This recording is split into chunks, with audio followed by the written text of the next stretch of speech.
सादगी और सरलता के लिए जाने जाते हैं और राजनीति आप सब जानते हैं कि किस तरह की होती है, लेकिन उनसे परे हटकर अपने कृषि का कार्य करना, लोगों से, आम लोगों से मिलना और अधिकतर समय लाडनों में व्यतीत करना, ऐसा बहुत कम देखने को मिलता है।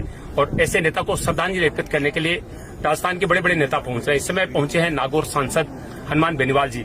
अगर हम बात करें ठाकुर साहब की, तो इतने कम बोलने वाले, इतने सादगी वाले, वही हनुमान बेनीवाल जी के बारे में आप जानने की राजस्थान के आक्रामक नेताओं में से वो आप जाने जाते हैं।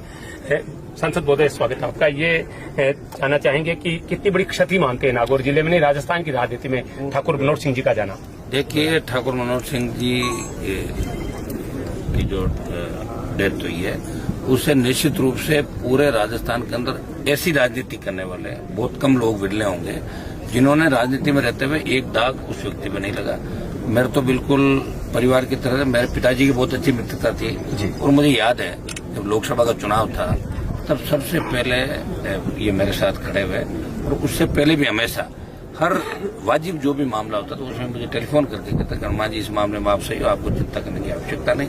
ये मेरे लिए भी व्यक्तिगत क्षति है, समाज के लिए, राजपूत समाज के साथ साथ सर्व समाज के लिए भी व्यक्तिगत क्षति है, क्योंकि मनोहर सिंह जी जैसे लोग वर्षों में कभी कभार किसी कौम को मिलते हैं। ये निश्चित रूप से बड़ी क्षति है, इसकी भरपाई नहीं कर सकते, लेकिन ईश्वर के आगे किसी की नहीं चलती। कहीं न कहीं हम ईश्वर से प्रार्थना करते हैं कि इनकी क्षति पूर्ति करने के लिए कोई नया नेता जिले के अंदर आए, और बाकी तो सब अपने अपने हिसाब से काम करते हैं। लेकिन मनोहर सिंह जी की एक खासियत थी कि उन पर जातिवाद का आरोप भी कभी नहीं लगे राजनीति के अंदर रहते हुए। अपने दम पे निर्दलीय चुनाव जीतना, फिर पार्टी जीतना, और फिर हमेशा बेबाकी से अपनी बात करना और डरना नहीं, हर चीज को कहना, अपने लोगों का हमेशा ध्यान रखना। मैं देखता था कि छोटे छोटे कामों के लिए मुझे टेलीफोन कर देते थे और खुद आ जाते। मैं कहता, ठाकुर साहब आप क्यों आते, आप मुझे बता दिया करें कि नहीं, मैं तो आ गया, क्या हो गया, ये करना ही है। मतलब इतना सादगी से जो उनका जीवन था, निश्चित रूप से सबके लिए प्रेरणा स्रोत है। ये लाडनू और इनके समाज के लिए क्षति नहीं, ये पूरे जिले और राजस्थान के लिए क्षति है, और इसकी क्षति पूर्ति नहीं की जा सकती। लेकिन ईश्वर की इच्छा का आगे किसी की नहीं। मुझे व्यक्तिगत रूप से क्षति है, मेरे पिताजी से भी इनके अच्छे संबंध थे, मेरे को ये हमेशा मदद करते थे, लोकसभा का चुनाव या पहले भी जो भी था। मनोहर सिंह जी का बहुत बड़ा आशीर्वाद हमेशा मेरे साथ रहा।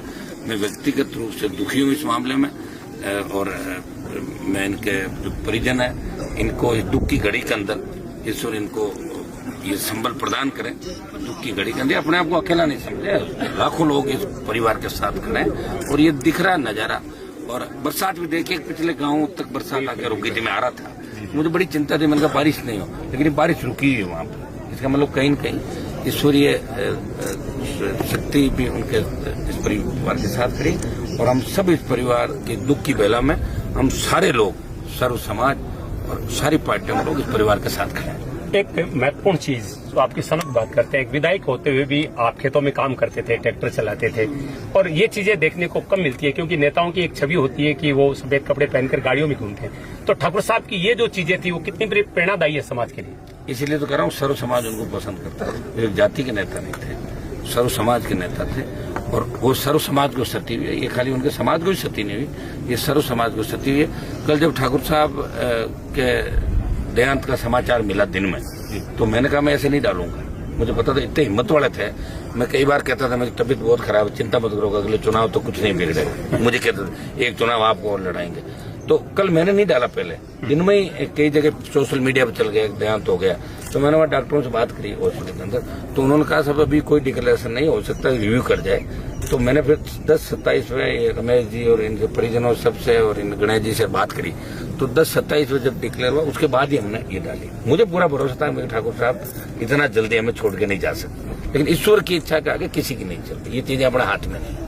इनका बड़ा नुकसान हुआ है लाडनू क्षेत्र और नागौर को, और हम सब मिलकर कोशिश करेंगे कि इनके परिजन और सब लोग मिलकर इस नुकसान की भरपाई करें। इनके परिवार से भी मैं चाहता हूँ कि कोई राजनीति में आगे बढ़े, ये मेरी इच्छा है कि इनके परिवार से कोई राजनीति क्षेत्र में आगे बढ़ के इनके जो सपने थे उनको पूरा करने के लिए ये लोग मिलकर इनके परिजनों की ओर भी निश्चित रूप से लाडनू की जनता पूरा जानते हैं। सांसद महोदय ने बहुत ही भावनात्मक टिप्पणी की है कि निश्चित